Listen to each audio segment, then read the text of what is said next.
Today we're hacking the dating game and it's time for some dating profile makeovers.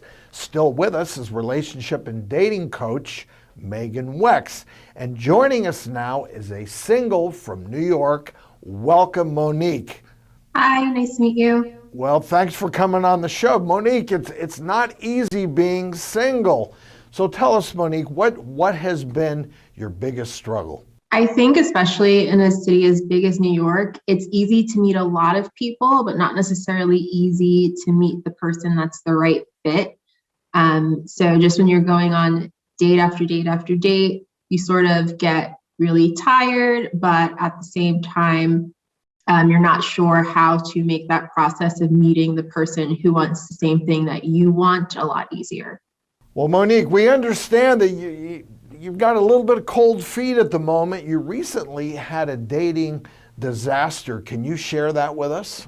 Yes, I recently went out on a date where everything went well, but then the next day, the guy actually Venmo requested me for my half of dinner.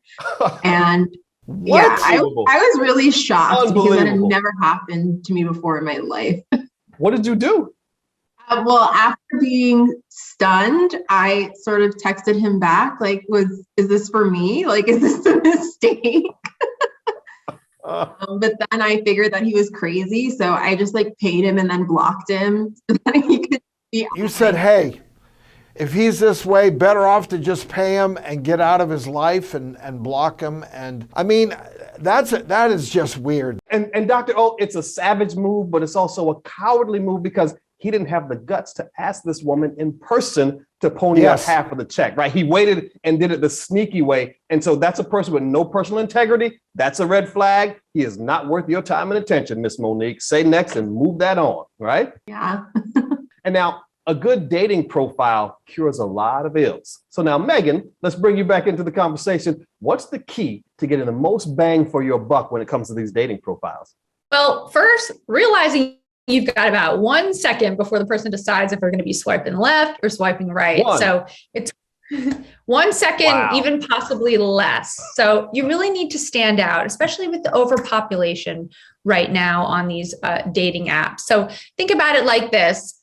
If you were marketing a product, it need to be really clear. If the customer is confused, they're not going to buy. So that clarity is super key.